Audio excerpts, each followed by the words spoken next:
Oi, está começando o 89º episódio do 451 MHz, o podcast para quem lê até com os ouvidos. Eu sou o Paulo Werneck, editor da revista 451.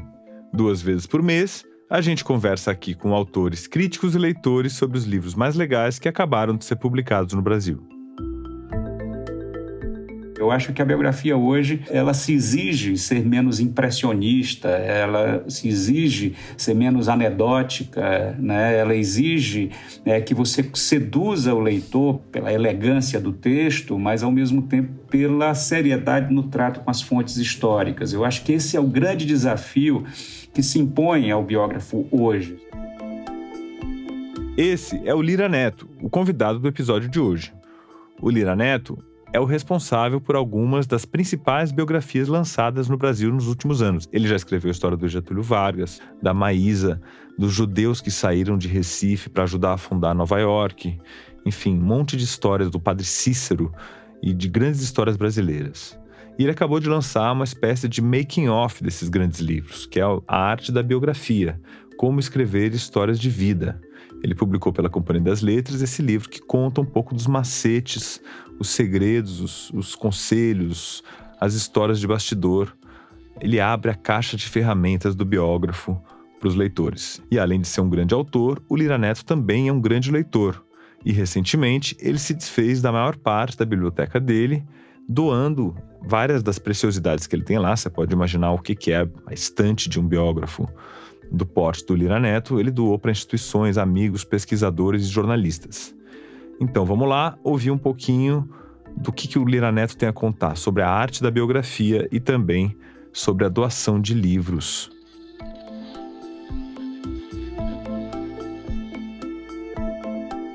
Muito bem, estamos aqui com o grande Lira Neto, grande autor brasileiro, cuja obra tem sido decisiva para conhecer a história do Brasil, além de ser uma leitura das mais gostosas, né? Para quem gosta de biografia, o Lira tem produzido todo ano alguma coisa muito saborosa e a gente vai conversar um pouquinho com ele aqui. Lira, seja muito bem-vindo aqui ao 451 MHz. Tudo bem com você? Tudo bom, Paulo? Como é enorme falar contigo. Agora, todo ano é exagero seu, viu? Eu não sou Roberto Carlos, não, que publica um livro por ano, né? Não, mas se você pegar a média da sua produção, eu acho que tem... Não é todo ano, não, mas diria de 1 ano e meio a cada ano e meio. São quantos livros já que você já publicou? Olha, somando tudo, desde o primeiro, são aí 16 livros. A maior parte disso, biografia, ou biografias individuais ou biografias coletivas, né? Vamos dizer assim, como é o caso de Uma História do Samba e do Arrancados da Terra. Arrancados da Terra é esse livro incrível sobre os judeus que fundaram Nova York, né? Na verdade, não é que bem fundaram, né? Eles saíram do Brasil, depois de ter vindo da Península Ibérica, passando pela Holanda, onde se refugiaram, e chegam ao Brasil, à época do chamado Brasil holandês.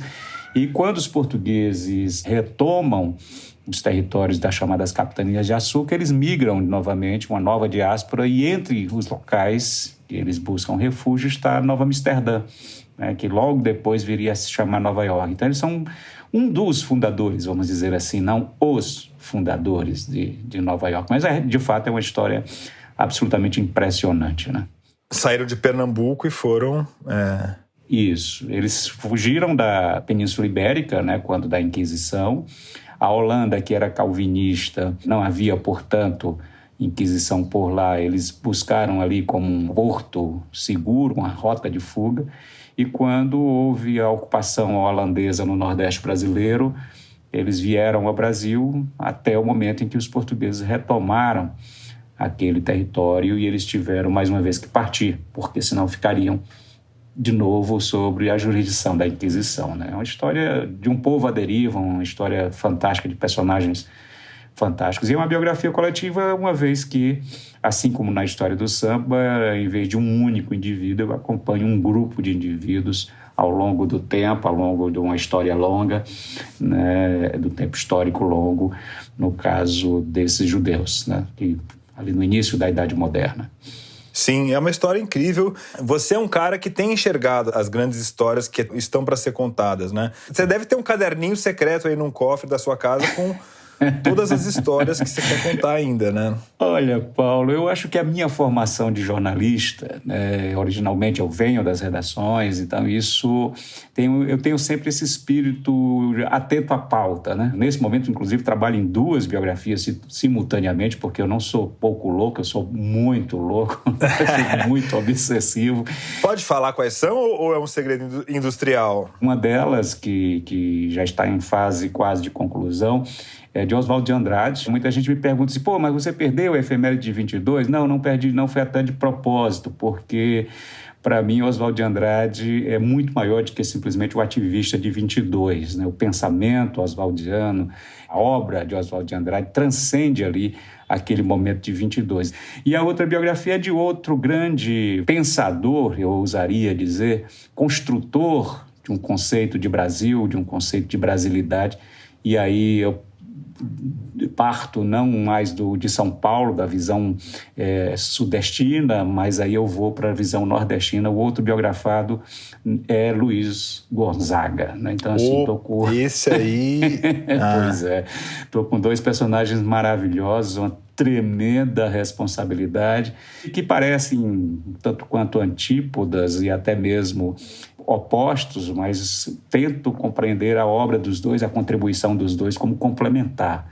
São personagens importantíssimos para a definição do que seja Brasil. E são personagens que me perseguem há muito tempo. O Oswald de Andrade, na época que eu era poeta marginal, ali no final dos anos 70, nos anos 80, era grande referência, né? E Luiz Gonzaga, minha infância foi ouvindo Luiz Gonzaga, né? Mas foi o fato de ter morado 4 anos longe do Brasil que me deu o empurrão e o entusiasmo necessário para biografá-los. Olhar o Brasil de fora me deu essa perspectiva desses 2 personagens tão importantes para a construção do Brasil, para a construção do pensamento nacional. Esse exílio voluntário, vamos dizer assim, foi determinante. Você morou em Portugal, né? Passou 4 anos lá, foi isso? Eu morei 4 anos em Portugal, saí em 2018, de forma assim, não diria premonitória, mas o cenário já estava dado. Eu acompanhei muito de perto, apesar de fisicamente à distância. Às vezes me dava, confesso a você, um certo remorso de estar fora num momento tão importante e tão decisivo, mas hoje em dia, com as novas tecnologias, é possível você ter uma voz ativa mesmo à distância. E ao mesmo tempo que tinha um remorso, tinha também, confesso, um certo alívio e um certo conforto, né? Eu me lembrava assim que existia um oceano de distância entre o que acontecia no Brasil, assim, profundidades abissais, né? Então, baleias enormes a me separar, né, do Brasil. Isso dava um certo conforto, né? E agora voltei no início deste ano, né, para tocar esses 2 projetos, né, biográficos. E você, como biógrafo, qual perspectiva histórica você ganha, por exemplo, ao viver? Por exemplo, você biografou Getúlio. Quer dizer, você conheceu a vida de um ditador e como que uma ditadura degenera. Isso te deu mais tranquilidade ou mais preocupação? As 2 coisas, curiosamente, né? Tranquilidade no sentido de saber que tudo passa,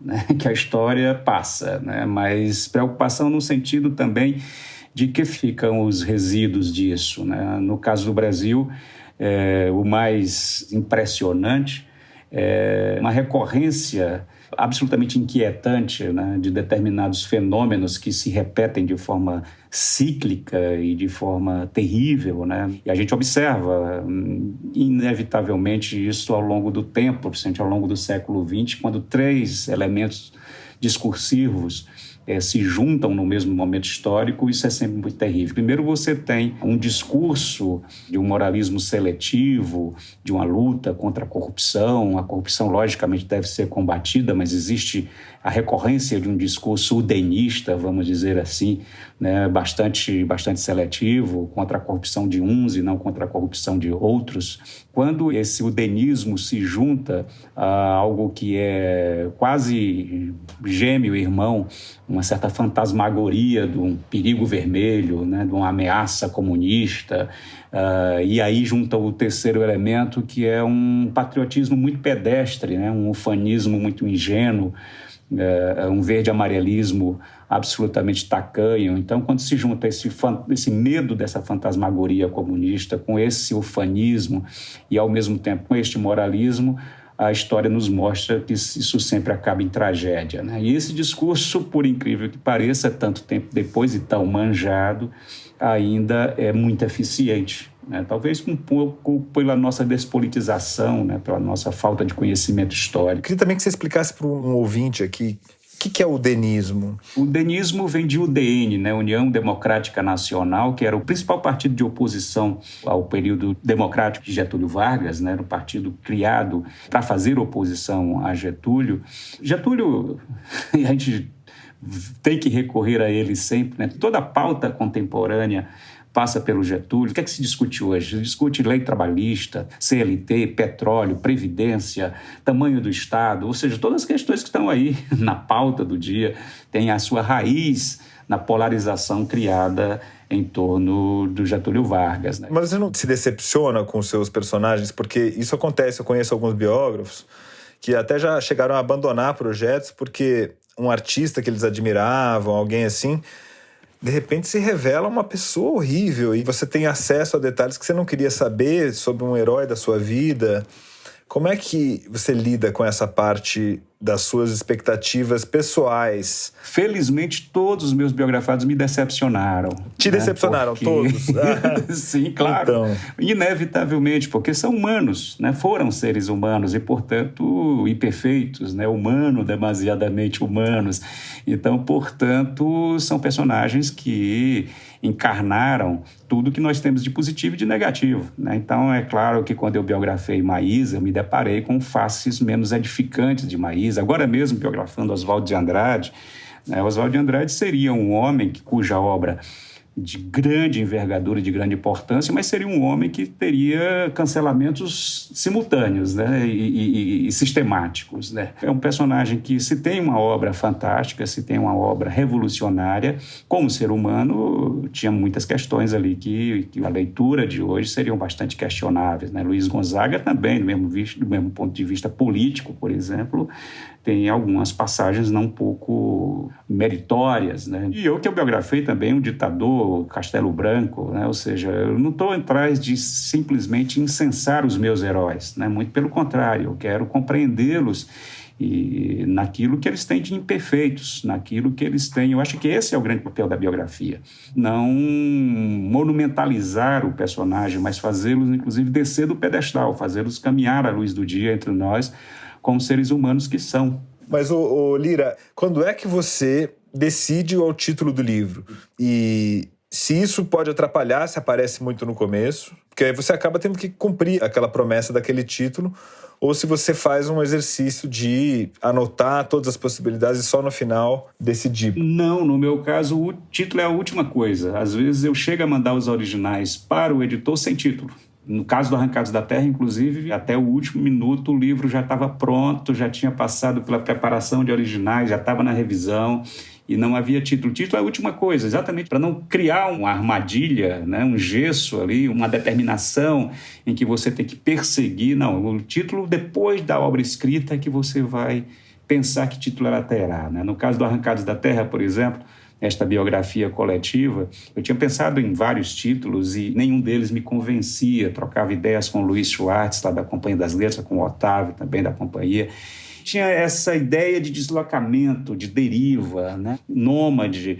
Então, essas palavras ficaram ali num brainstorm, vamos dizer assim, editorial, até que um dia eu cheguei e disse, espera aí, não, deixa eu ir às escrituras. E fui nas escrituras, né, em busca ali de uma iluminação, e aí caí no livro do profeta Amós, em que tinha um versículo em que Deus dizia ao seu povo, dizendo que um dia eles não serão mais arrancados da terra em que nasceram. Eu disse, puxa, arrancados da terra, eu acho que aqui está o título.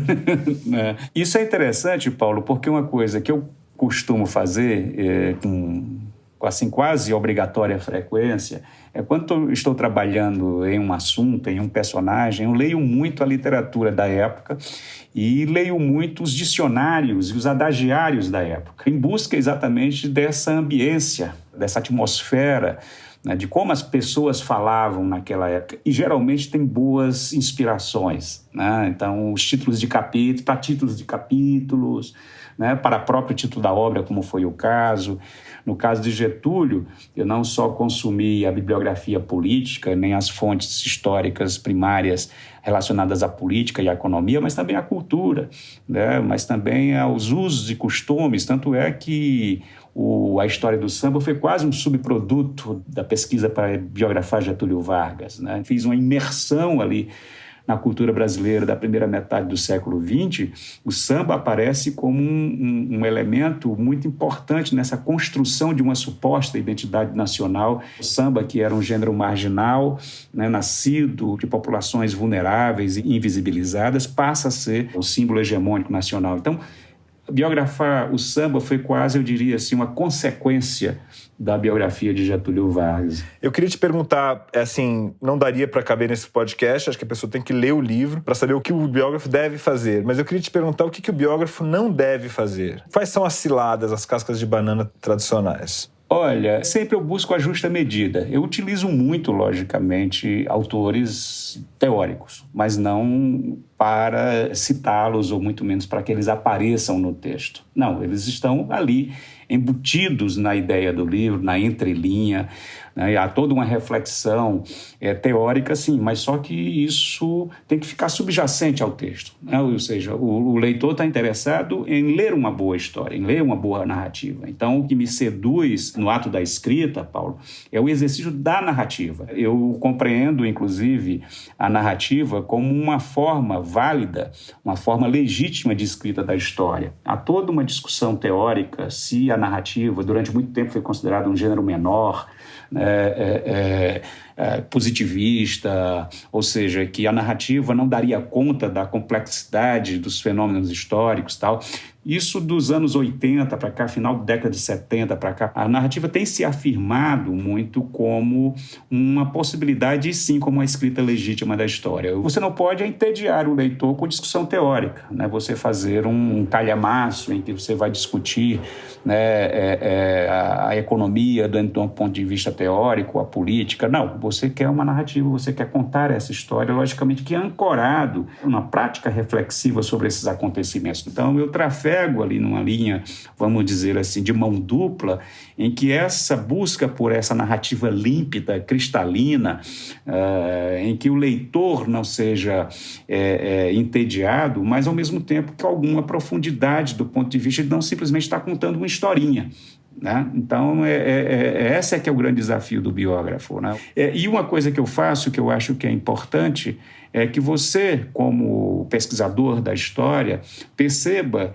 que não existe uma história única, não existe uma história que possa ser resumida a um único olhar. Eu sempre busco essa polifonia, que o mesmo episódio seja narrado e seja contado a partir de múltiplas visões, múltiplas perspectivas, né? Então, eu acho que o principal recado que eu deixaria para o candidato a biógrafo, vamos dizer assim, é não ter a arrogância de achar que vai contar a história, a verdade, e, ao mesmo tempo, né, não ter essa ingenuidade de que tudo aquilo que ele está colocando é a verdade em si, né? É por isso que eu cito as fontes, é por isso que eu coloco as fontes de minha pesquisa ao final, para aquele leitor que queira saber como é que esse cara sabe disso, né? Como é que ele sabe que aconteceu desta forma. Está lá a fonte para dizer, essa é a forma como esta fonte contou a história, que pode se contrapor e pode se contradizer a partir de uma outra perspectiva, de uma outra fonte. O pesquisador tem que estar atento à crítica às fontes. Qualquer informação, seja ela um testemunho, uma entrevista que você faça com alguém que conheceu o teu biografado, ou um jornal de época, ou um documento, ou um arquivo, tudo tem que ser posto sob o crivo da crítica, né? Toda fonte tem que ser criticada. Mesmo o papel mais burocrático que está num cartório arquivado, ele também precisa ser questionado. Às vezes você se depara com documentos que não necessariamente trazem a história por completo, né? Então, o biógrafo, o pesquisador da história, tem que estar a todo momento atento em relação a isso. Bom, agora a gente faz um intervalo rapidinho e logo em seguida volta com a conversa com o Lira Neto.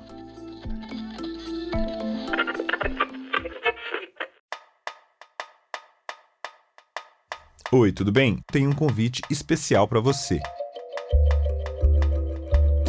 De 7 a 11 de junho, durante o feriado de Corpus Christi, a gente vai novamente ocupar a Praça Charles Miller, em frente ao estádio do Pacaembu, em São Paulo, com a segunda edição da Feira do Livro. Um evento democrático de rua que reúne mais de 140 editoras, livrarias e organizações ligadas ao livro e à leitura. A programação inclui rodas de conversa com mais de 50 autores nacionais e internacionais, sessões de autógrafos, oficinas, atividades para todas as idades, para todo mundo que gosta de ler. Tudo sem catraca, sem cobrança de entrada. Então anota aí, de 7 a 11 de junho, ali no feriadão de Corpus Christi, na Praça Charles Miller. E pode seguir aí as nossas redes sociais, @afeiradolivro e @451. Então eu te vejo lá na Feira do Livro, na Praça Charles Miller. A organização é da Associação 451 e da Maré Produções.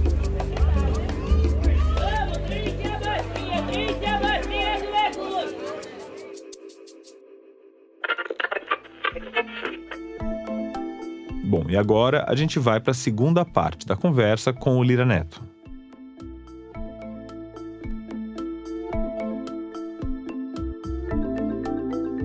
E eu queria perguntar para você sobre a sua doação de livros. É um assunto que você escreveu na sua coluna e que é extraordinário, né? Que desprendimento é esse? Ainda mais um biógrafo que é um acumulador master de livros, né? Até livros ruins que são fontes de informação, quer dizer... O que você fez? Você doou seus livros todos?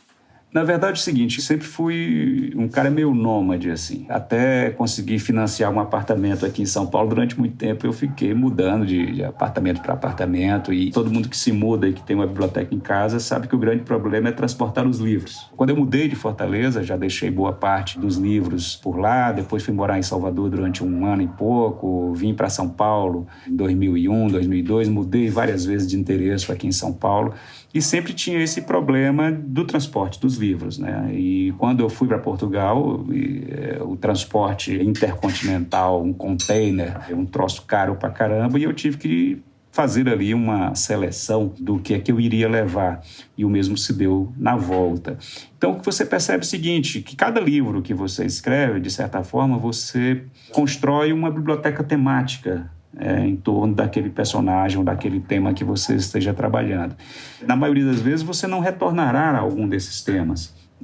E muitas vezes você acaba acumulando livros para além do que seja razoável para uma existência. Então, há um sentimento ali, eu diria, um tanto quanto pequeno burguês, de acumulação quase compulsiva, e que eu tento, na medida do possível, combatê-lo, né? Claro que, desde que cheguei aqui no Brasil há poucos meses, já acumulei bastante coisa nesses poucos meses, mas eu acho que os livros foram feitos para ser lidos. O conhecimento é feito para ser compartilhado. Então, quando fui para Portugal e quando voltei, principalmente, aí foram os dois momentos mais radicais, em que eu tive de me desfazer de boa parte da minha biblioteca. Eu conhecia pessoas que trabalhavam com determinada área, por exemplo, militarismo. Tinha uma biblioteca sobre militarismo bastante grande desde as minhas pesquisas para escrever a biografia de Castelo e também, logicamente, de Getúlio. Então, sabia que existia colegas pesquisadores que estavam trabalhando com aquele tema e que eu não pretendo voltar tão brevemente. Eles foram doados para esses colegas, né? Existia na cidade do Porto, onde eu morava, um instituto chamado Pernambuco Porto, e eu, para escrever o Arrancados da Terra, eu acumulei muita bibliografia sobre Pernambuco do século XVII. Esses livros foram doados para esse instituto, que estão hoje à disponibilidade de um público mais vasto. Então, não digo que isso foi feito de forma tão desprendida. Foi uma forma dolorosa, em que eu separava em 3 montanhas de livros. Aqueles que eu achava que eram obras raras e que eu dificilmente conseguiria recuperá-las ou recomprá-las, esses vieram. Esses eu coloquei no container. Tinha aqueles livros, principalmente literatura, edições recentes, edições que você vai comprando para se manter acompanhando o que está acontecendo na literatura contemporânea, ou mesmo alguns clássicos. Esses, se existia, inclusive, facilidade de uma nova obtenção deles, esses eu doei. Esses ficaram nas mãos de amigos, nas mãos de queridos amigos, ou também em bibliotecas, né? E tinha aqueles livros que existiam edições digitais. Então, isso fica mais fácil ainda também de você descartá-los e passá-los adiante. Eu acho que esse era o sentido da coisa, não de ser um minimalismo ali forçado, né? Mas era uma coisa de saber que os livros precisam ser compartilhados. E não faz sentido, né? Eu aqui me desfiz também de 2/3 da minha biblioteca e me desfiz de muitos livros bons, porque a gente às vezes imagina que vou doar os livros que eu não quero, que eu acho chatos e tal.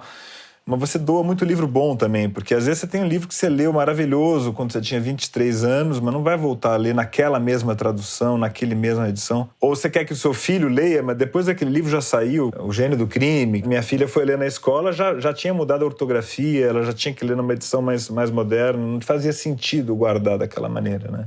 E a papelada das biografias, o que você faz? Porque também junta muito papel, né? Muito xerox, muita... E aí, Paulo, uma coisa que eu, de um tempo para cá, passei a desenvolver, eu trabalho com cada vez menos papel, né, do ponto de vista da documentação. Eu busco digitalizar tudo.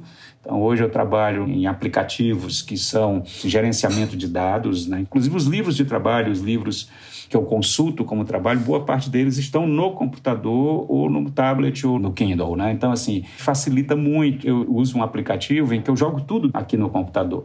Consigo separar em pastas, consigo fazer pesquisas por palavra-chave, né? Então, os próprios jornais que eu capturo na Hemeroteca Nacional, em que eu faço capturas de tela para algumas coisas que me interessam, jogo dentro desse aplicativo e ele me permite separar isso por etiquetas, palavras-chave, e que na hora de acessar essas informações acaba sendo muito mais produtivo, muito mais rápido, muito mais eficiente. Antigamente, inclusive, para revisar um livro ou revisar um capítulo, eu tinha que imprimir, gutenbergiano que sou, ou pelo menos fui. Hoje eu já consigo editar o próprio texto cada vez mais na própria tela. Eu não preciso mais imprimir para fazer aquela leitura mais fina. E como é que você faz? Você abre a picada toda e depois vem fazer os bordados ali, o crochê da biografia?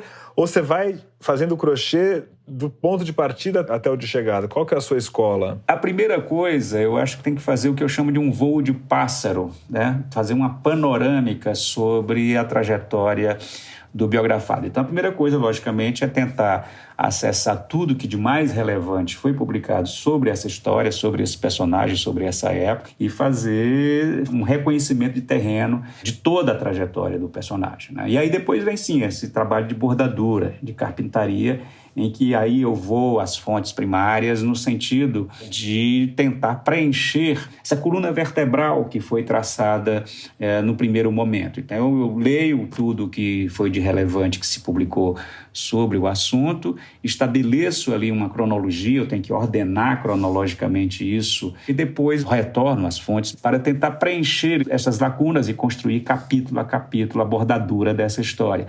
E é interessante porque você sabe como a história termina, então, portanto, não tem spoiler. Na biografia não tem spoiler, você sabe que Getúlio Vargas se mata no final, né? Mas o Gabriel Garcia Marques tinha uma frase que eu acho perfeita, quando ele dizia o seguinte: não importa o que vai acontecer, porque você já sabe. O que importa é como contar essa história. E, assim, uma técnica que eu utilizo e que eu digo isso no meu livro Arte da Biografia é tentar estabelecer a cada começo de capítulo e a cada começo de livro, né, a descrição, uma narrativa absolutamente cinematográfica de uma cena. Você dar a capacidade de visualização, colocar o leitor dentro da cena, ou seja, você permitir que o leitor visualize aquela cena. E aí a tua pesquisa vai exigir que você vá em busca, né, das cores, das texturas, dos cheiros, se possível, dos sabores, né? Então, isso é que constrói uma cena em que você consegue, inclusive, efeitos, eu diria, sinestésicos, né, para que o leitor penetre naquele local e naquele ambiente. Isso tudo, logicamente, obedecendo a um rigor de pesquisa minucioso, a um olhar criativo, e quando eu falo de criativo, eu não falo de invenção, né, mas de lançar um olhar criativo sobre a documentação para saber extrair dela esses detalhes. Usar a técnica literária para lidar com os dados levantados na pesquisa e tal, né? A biografia está ali numa zona de fronteira, Paulo, entre o jornalismo, ou seja, a escrita límpida, clara, decodificando conteúdos complexos para uma audiência mais ampla, vamos dizer assim, está na fronteira dessa linguagem jornalística, está na fronteira da pesquisa histórica, né? Portanto, você tem que ser rigoroso no trato com as informações e com as fontes históricas e, ao mesmo tempo, está na fronteira do texto literário, ou seja, tem um trabalho estético, um trabalho de construção de personagem, um trabalho de construção de cenários, de criação de suspenses a partir da manipulação do tempo e do espaço, né? Você produzir ali determinados efeitos e recursos que são típicos da literatura, né? E, portanto, a biografia se situa nessa zona de fronteira, e quando a gente fala de fronteira, geralmente a gente pensa em algo que separa, né? Algo que limita, um muro, uma cerca, uma cancela, ou o que seja. E eu imagino a fronteira não como isso, a fronteira como uma área de correspondências, de influências múltiplas, né? A narrativa histórica, biográfica, foi um dos instrumentos utilizados nas guerras culturais brasileiras para tentar impor ideologia extremista, né? Então, essa onda da história politicamente incorreta do Brasil, que procura dar cartaz para teorias que não vingaram, que não foram comprovadas, que os historiadores não corroboraram. Todo aquele lixo da história que deveria ter ficado para trás, que o trabalho dos bons biógrafos e dos bons historiadores filtra, ele é servido de volta na mesa de cabeceira do leitor, como se fosse uma história fora da caixa, uma história ousada, corajosa, de contar as coisas como foram. Penso particularmente nesse autor, chama Leandro Narlock, né, que tentou recontar a história do Brasil, negando fatos históricos absolutamente inequívocos, né? Assim, como é que você lida com isso, essa manipulação do trabalho do biógrafo? Nessa seara da biografia e da escrita histórica, principalmente da escrita histórica escrita por jornalistas, há muita contrafação, né? Há muita simplificação, há muito sensacionalismo, há muita coisa vendida como revolucionária. Isso que você fala de tentar contar a história por um lado mais pitoresco ou mais politicamente incorreto, mas isso, logicamente, não faz nenhum sentido para quem trabalha a história com rigor, né? E eu acho que a biografia, ela amadureceu em relação, por exemplo, ao trabalho dos grandes mestres, como o Fernando e o Rui. Eu acho que a biografia hoje, ela se exige ser menos impressionista, ela se exige ser menos anedótica, né? Ela exige que você seduza o leitor pela elegância do texto, mas, ao mesmo tempo, pela seriedade no trato com as fontes históricas. Eu acho que esse é o grande desafio que se impõe ao biógrafo hoje, sabe, no século XXI, é que ele tenha a elegância do texto, é que ele tenha o poder de sedução, mas, ao mesmo tempo, ele seja cada vez mais rigoroso no trato com a informação. E a possível mentira das suas fontes? Porque, às vezes, o cara quer aparecer, conta uma história picante sobre o Getúlio, sobre alguém ligado ao Getúlio, e aí você... Como é que você faz para comprar ou não esse tipo de coisa?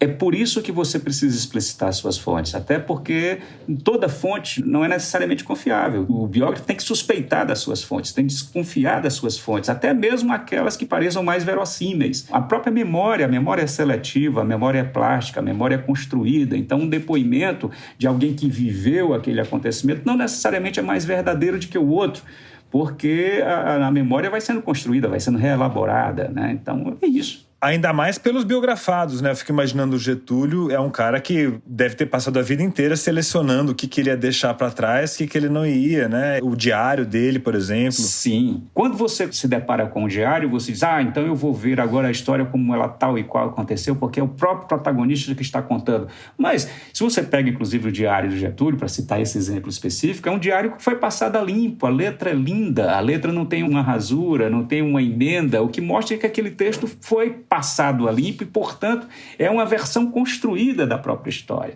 né? Ou seja, se ele escreveu esse diário, ele não escreveu para si, ele escreveu pensando num leitor, e o nome desse leitor se chama posteridade.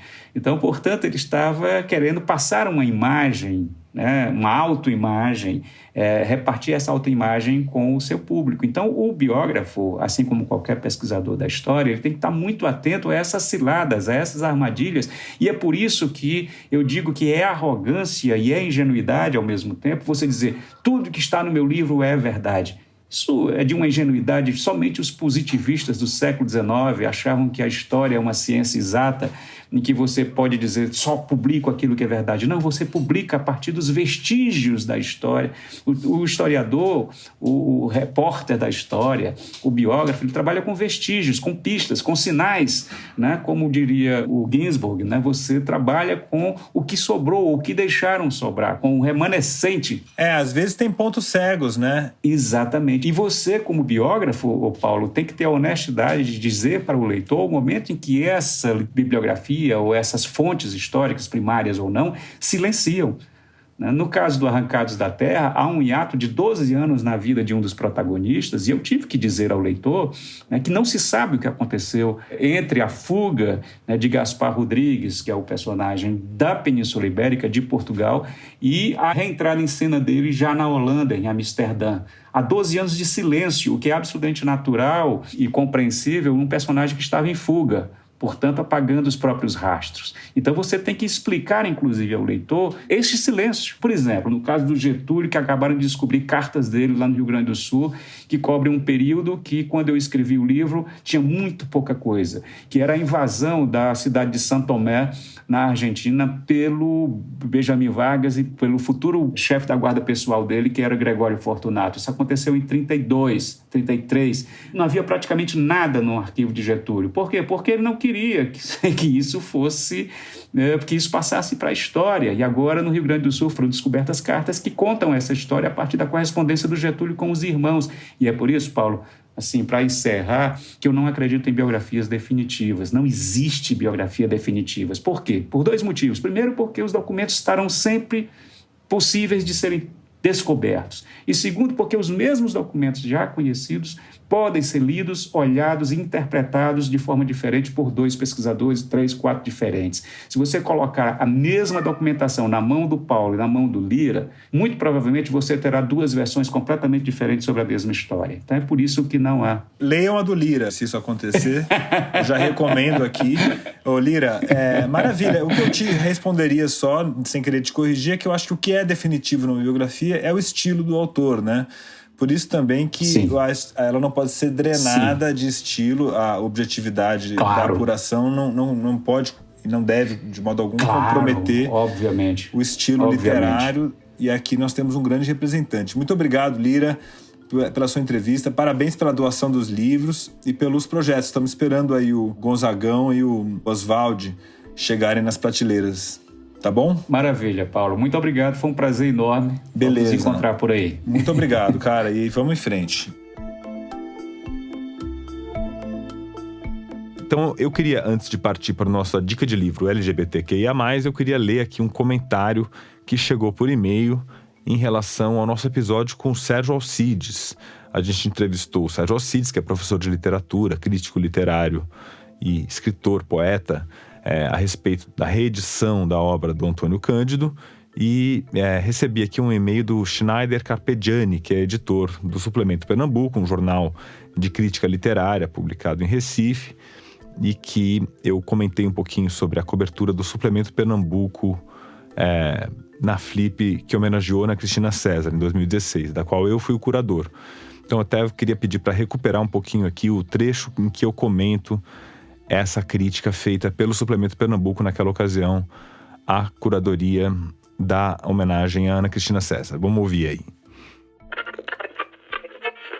Voltando um pouquinho para Ana Cristina, desse seu ensaio Armadilha para Ana Cristina, eu tinha organizado lá na Flip essa homenagem, que é como se faz lá na Flip, a um grande autor. Escolhemos Ana Cristina e foi, na verdade, muito criticada essa escolha na ocasião, porque foi tido como uma escolha Zona Sul, não precisamos mais disso, não sei o quê, sempre os mesmos e tal. E a gente estava vivendo um momento muito interessante na poesia, principalmente de autoras que estavam despontando, como a Ana Martins, a Marília Garcia, várias autoras que tinham, eu pelo menos como curador enxerguei tendo lido ali a Ana Cristina, e houve reações, assim, como uma coisa de elite e tal. 10 anos depois, ou menos, ela está entronizada como uma super poeta mesmo, com os 2 pés no cânone, você acha? Não? Foi capa do Suplemento Pernambuco, enfim, que foi justamente um dos veículos que criticaram na ocasião. Eu não estou querendo fazer um ajuste de contas aqui como curador, nem você como convidado daquela festa, mas eu queria entender esse percurso, por exemplo, da Ana Cristina na poesia hoje contemporânea. Bom, aí chegou esse e-mail do Schneider Carpegiani, que eu vou ler para vocês. Eu escutei o último episódio do podcast da 451 e parabéns pelo podcast, sempre muito bom. Mas há uma informação incorreta numa fala sua. Você, ao falar da Flip de Ana Cristina César, disse que o Suplemento Pernambuco criticou a escolha da Ana C. como homenageada. Não foi o que aconteceu. Fui eu que fiz o texto e eu critiquei apenas as suas escolhas como curador. Eu critiquei você, não a Ana Cristina, que foi capa do jornal 2 vezes já. Uma delas, inclusive, antes da Flip. Da forma como você colocou, o trabalho do jornal foi tratado como conservador em relação à literatura brasileira, o que está longe de ser verdade. Se você voltar a tocar na questão, como costuma fazer, peço que cite da forma correta. Bom, é isso aí. Então a gente dá para ouvir aí o que eu falei sobre a crítica feita pelo Suplemento Pernambuco, que de fato não foi sobre a autora em si, mas foi sobre as escolhas curatoriais, né? Naquela ocasião, a gente teve o Armando Freitas Filho, o Walter Carvalho, a Marília Garcia, a Laura Liuzzi, a Anita Costa Maluf, o Sérgio Alcides, a Vilma Areias, todos eles prestando uma homenagem à Ana Cristina César. E essas escolhas foram criticadas pelo Suplemento Pernambuco. Então é sempre bom estar em diálogo aqui com o Schneider e com o Suplemento Pernambuco. Naqueles textos que estão online, vocês podem ver qual foi, de fato, a crítica feita pelo suplemento àquela curadoria, né? O Schneider disse que a única coisa que prestou naquela homenagem foi uma leitura de um poema do Michel Temer pela Laura Liuzzi. Claro que ele estava sendo irônico, mas isso mostra que, de fato, ele não gostou daquela curadoria. Bom, e antes de me despedir, eu queria passar para o quadro do 451 MHz, que traz o melhor da literatura LGBTQIA+, de todos os tempos. A gente convida grandes autoras e autores para indicar os livros que foram marcantes, as leituras recentes e outras dicas literárias LGBTQIA+, imperdíveis para todos os leitores. O quadro de hoje traz uma dica de Ariel Hitz, autor de Junho Te Trouxe Aqui. O Ariel indica Morangos Mofados, de Caio Fernando Abreu, publicado pela Companhia das Letras. É um livro de contos que foi escrito durante a ditadura militar e muitos dos personagens dos contos são pessoas LGBTs e o Caio Fernando Abreu, como uma pessoa LGBT que passou pelo regime militar, ele escreveu muitas das suas vivências no livro Morangos Mofados. E a escrita do Caio é uma das coisas assim mais extraordinárias que eu já vi na minha vida. E além de eu achar super importante a leitura do livro para a gente entender um pouco mais como foi ser LGBT durante a ditadura militar, eu recomendo fortemente Morangos Mofados, porque a escrita do Caio é muito poética, é muito linda, é muito profunda, e eu acho de verdade que todo mundo deveria ler Morangos Mofados. Não só Morangos Mofados, mas como toda a literatura do Caio Fernando Abreu, porque ele por inteiro é fenomenal. Essa, então, foi a dica do Ariel Hitz, Morangos Mofados, de Caio Fernando Abreu, publicado pela Companhia das Letras. E você, tá lendo o quê? Qual que é a sua dica LGBTQIA+. Conta pra gente lá nas nossas redes sociais. É na mesma arroba em todas as redes, @451. E aproveita que você tá aí com seu celular por perto e faz agora mesmo uma avaliação desse episódio e também do podcast. No Spotify e no Apple Podcasts, por exemplo, você pode dar estrelas para o nosso programa. É só clicar ali no ícone que tem as 5 estrelas e atribuir a sua avaliação. Se você quiser, também pode indicar o 451 MHz para outras pessoas. Assim, você ajuda o nosso conteúdo a chegar aos novos amantes da literatura. E antes de dar tchau, eu queria agradecer aos nossos ouvintes entusiastas que colaboram financeiramente para a realização do podcast com R$20 por mês. Denise Abdala, Renata Campos Salles Moraes Abreu, Marcos Apóstolo, Maria Paula Barbosa, Leila Barreto, Tiago Barreto, Thaís Bichara, Carmen Emanuel Almeida Biscardi, Samuel Valim Bolonha, Célio Braga, Marina Buendia, Flávia Solero Campos, José Osmar Azevedo Carneiro, Tereza Bunte de Carvalho, Luciano Carvalho, Murilo Carvalho, Diogo Perrone Carvalho, Paula Colonelli, Paulo Roberto Alves Moreira da Conceição, Pedro Cogo, Eduardo Cruz, Aline Maria Drummond, Diogo Rossi Biel Facini, Mário Rick Fernandes, Paula Fontana Fonseca, Márcia Cristina Fraguas, Luísa Franco, Érica Jorgino, Maria Filomena Gregori, Luciano Romenos Ferreira Guimarães, Bruno Pinheiro Ivan, Fábio Calvan, Vivian Lembo, Leira Lima, Jaime Mendes, Lenívia Mendes, Valéria Midena, Lúcia Tormin Molo, Luiz Antônio Timóteo Nicoliello, Ana Novaes, Rosângela Aparecida Dantas de Oliveira, Luísa Plastino, Diana Radomizar, Elisa von Handel, Vitor Ribeiro, Leni Manzatti Rodrigues, Maria do Carmo de Almeida Sampaio, Marina Rodrigues dos Santos, Gustavo Senechal, Alexandre Luiz Pereira da Silva, Flávia Cristina Aparecida Silva, Maria Rosalina Silva, Vitor Hugo Siqueira, Guilherme Sorgini, Ana Maria Pedrosa Sá Freire de Souza, Caroline Takahashi Steffen, Adriana Teixeira, Cíntia Vasconcelos, André Viana e Alexandre Vidal Porto. Muito obrigado aos nossos ouvintes entusiastas. É isso aí, chegamos ao final do 89º episódio do 451 MHz. O nosso próximo programa vai ao ar no dia 23 de junho. O 451 MHz é uma produção da Rádio Novelo e da Associação 451. E eu sou o Paulo Werneck.